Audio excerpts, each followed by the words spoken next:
Good morning, everyone. I must say that I have never seen in my 9 years with this organization such a joyful opening today, too, after you've been out so late. So that was just glorious, and I'm so glad we have wonderful footage of all of you dancing. That was tremendous. I hope you enjoyed last evening. I know that you went far and wide for your dine-arounds, and I hope you had a great time. And I think you are all ready, clearly, for another thought-provoking day. We have a slightly different structure this morning for the first panel. It will be in 3 parts, and we'll explore how our members and our forums are engaging in developing women's leadership in 3 ways. It's my pleasure to moderate the first segment and introduce our first speaker. IWF's Leadership Fellows Program is a critical way we deliver on our mission of advancing women's leadership today and tomorrow. Over the past 31 years, over 800 women have participated in this transformational program. And some of you are in the audience today. Would you please stand? Would the fellows stand? The former fellows stand? Thank you.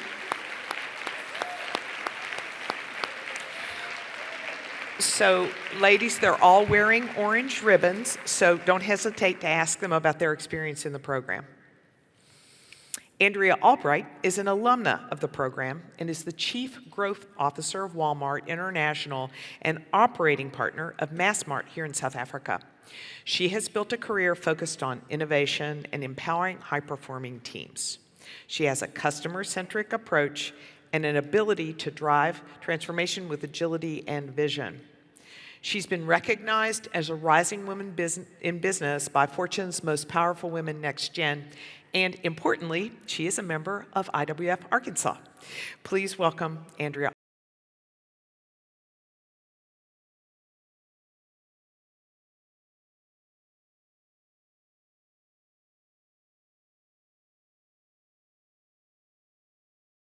It's awesome to be here. So we're going to talk a little bit first about the program and your experience in the program.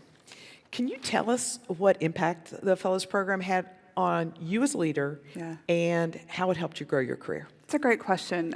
I think the Fellows Program came at an incredibly pivotal time in my career.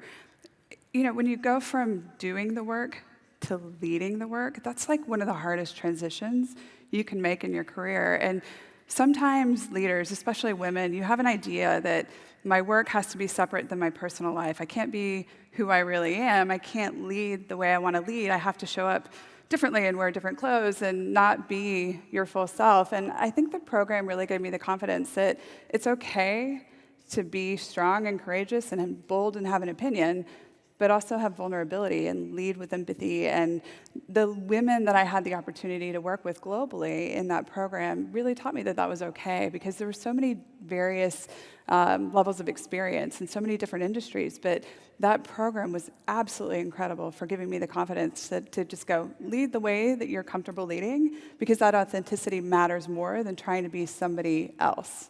That's great. So what was the most memorable moment of that arc of the year? Oh gosh, it was such an incredible year.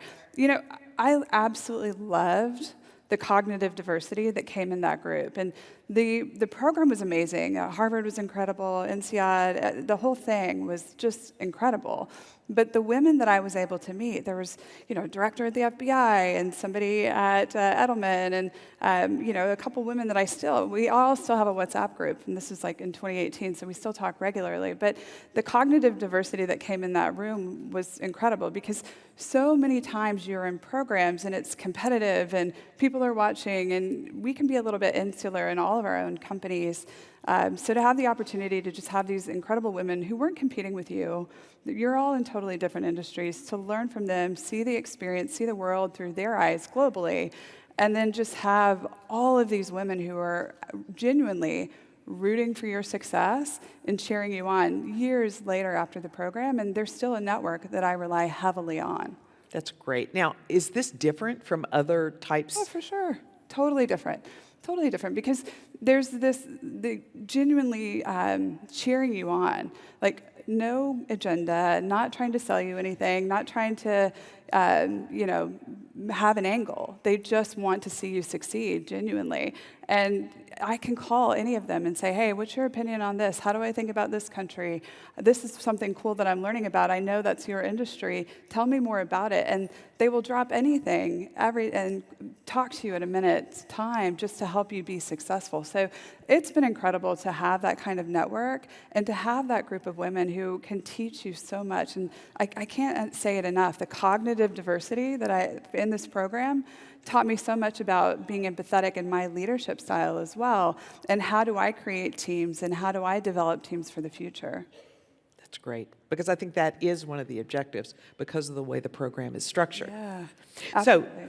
So you've talked about the importance of the cohort and how important that was to you, but there were lessons that you learned in the classroom and from the women. Yeah. And how do you apply those in your work and leadership? Yeah, absolutely.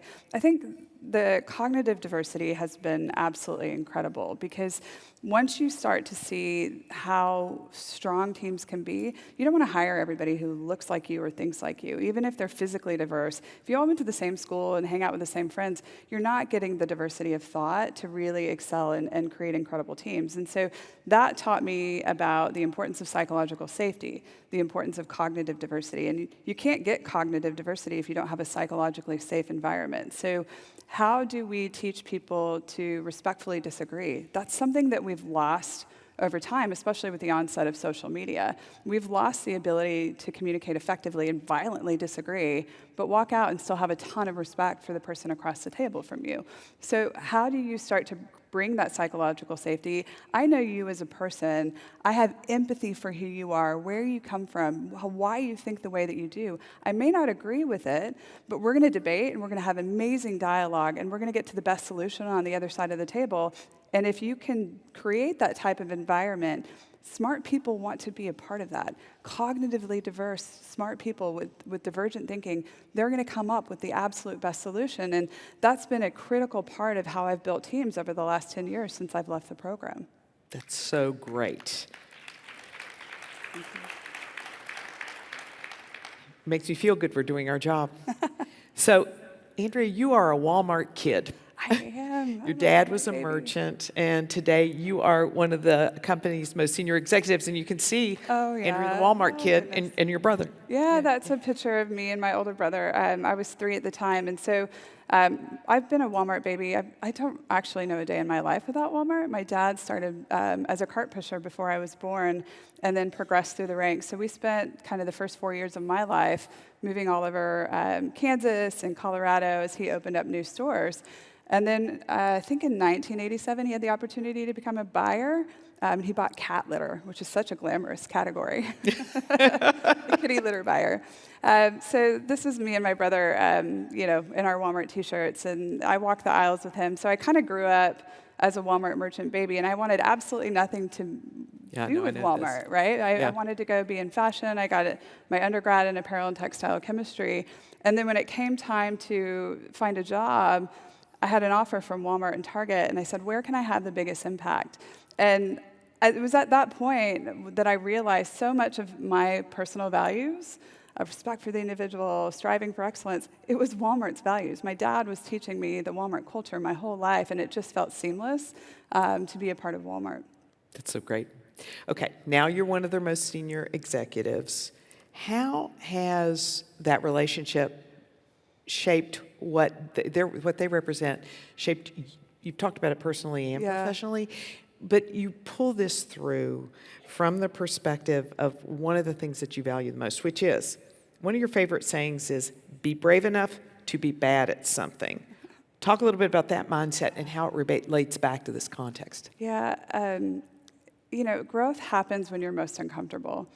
And this isn't for everybody, but if I don't feel like I'm about to get fired, I'm probably not doing the most meaningful work. And so how do you have this level of being appropriately terrified when you start to take on new ventures? Because if you're not willing to take that kind of risk, you're not going to accomplish big things, and you're not going to achieve growth, and you're not going to have the impact that you aspire to do. So I kind of walk this tension of being appropriately terrified, and it's okay to be absolutely terrible the first time you try something. And I have it on my phone. It says, don't be afraid to suck at something new. And that's my mantra, because if you don't try new things, I'm raising honeybees. I got my sommelier certification. I've gone back to school loads of times. I'm not great at any of those things, but there's growth and learning and curiosity. And if you can keep that agility in the front of your mind, then you're not going to be afraid to try the hard things and take the risks that are meaningful impact on the work that you're doing and the communities that you operate in. So let's segue from that, not being afraid to be in uncomfortable situations. And you are leading across multiple cultures and time zones. Yeah. And so that creates a whole lot of different kinds of cross-cultural dynamics. Oh, so goodness. Can you talk a little bit about how you navigate that? Yeah, I've done a lot of global jobs. My most recent role was global sourcing. And you imagine trying to source all of Walmart's products for all of our markets that we operate in right now, right? The tariffs, the geopolitical considerations. How do you try to create an environment where your teams understand your strategy? They're all operating in the same direction when you've got so many cross-cultural dynamics coming into play. And trying to teach psychological safety, that became a cornerstone of our strategy. But that doesn't translate the same way in every country. In China, psychological safety didn't translate. We had to change it to fear of failure. That really resonated with that population, and they understood what that meant.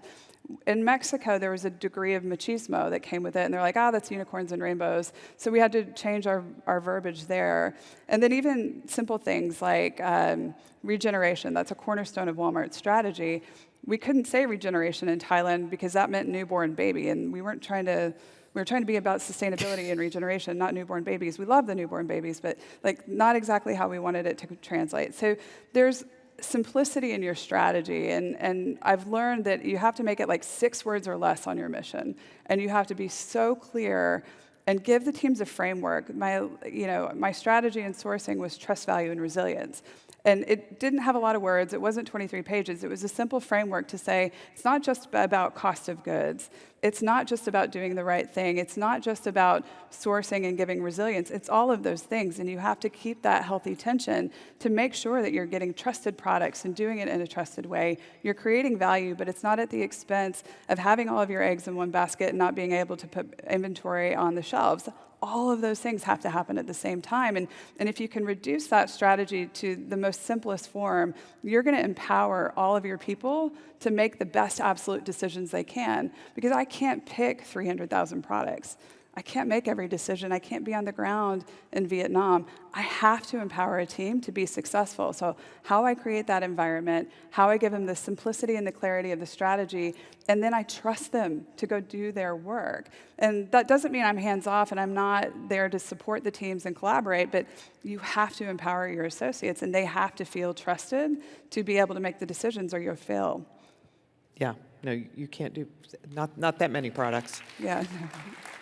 So I think many of you know that Walmart recently came to South Africa, and that you've been the operating partner here for Massmart for the past 2 years. So this is a place that you have actually spent a lot of time recently. Yeah. What have you learned about leadership and about Walmart through your work on the ground here? And what excites you most about the future of Walmart in Africa? I'm so excited. Okay, so here's your photo. Oh, yes, this is Annika. Can we show Annika? I'm so excited about our associates in South Africa. This is Annika. She is our first store manager for the Walmart brand in South Africa. Can we appreciate Annika? She's Operative word, she. I'm giddy about her. She's so great. We spent time with her this week. She's our store manager for our Clearwater location in Johannesburg. We just announced that as our first location. More news to come. But Annika is incredible. Just one of those associates that actually Miles found. Miles is our CEO. You want to wave, Miles? Woohoo! Miles, our CEO of Massmart, and he runs all of our businesses here locally. But he was touring stores, and she was just on it. And then you meet Annika, and you see the respect the associates have for her, and she is just on top of her business. And how cool to have a black female as our first store manager for the Walmart brand. I was like, yes, love it. She's incredible. So she is going to open our first location, but I'm just so excited about the possibilities for the Walmart brand. We've actually been in South Africa for some time. We own Massmart, which is our game and builders and macro and our cash and carry stores. But the opportunity to bring the Walmart brand and the global access and affordability. Our mission is save money, live better. And I can't think of a country where that mission can come to life so clearly in access and affordability and opportunity to build a career. So I'm just giddy about the possibilities. Yay. So I have a final question for you. Okay. As an alumna of the program and a member of IWF, why do you believe that the Fellows Program is important to the mission of IWF? Yeah, that's a really great question. When I think about the Fellows Program, the connection it created for me and how much I learned from that program, you think about empathy, you think about cognitive diversity, leveraging a global network. That's powerful. And I'm one person, but I've taken that leadership strategy globally. And that one person can impact hundreds of people. And there's a ripple effect that happens when you invest in talent and you teach them a better way to do things and a better way to lead teams. That's powerful because nobody's going to remember what I did as a leader. They're not going to remember this program that I brought to a store. They're not going to remember this item that I sourced.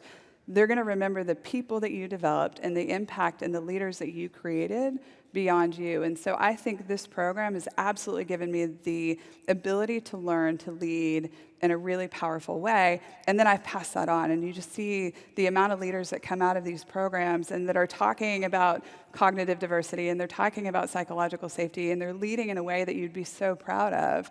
That's powerful. And you can do that with a cohort of 30 or 40 women every single year. Imagine what that means globally. It's just incredible, and I'm so grateful for the program. I genuinely say it was probably the most impactful learning program I've ever been a part of because of the network and the real impact it had on me and how I thought about being a leader. It completely transformed how I thought about leading people in the absolute best way possible. Wonderful. Thank you. We're going to leverage that messaging as we go out as members, as forums, as corporate leaders, as organizational leaders, to find even more fellows that can follow in Andrea's footsteps. Thank you, thank you. Thank you. It's always such a Thanks pleasure for to having be me. with you. Take care, guys.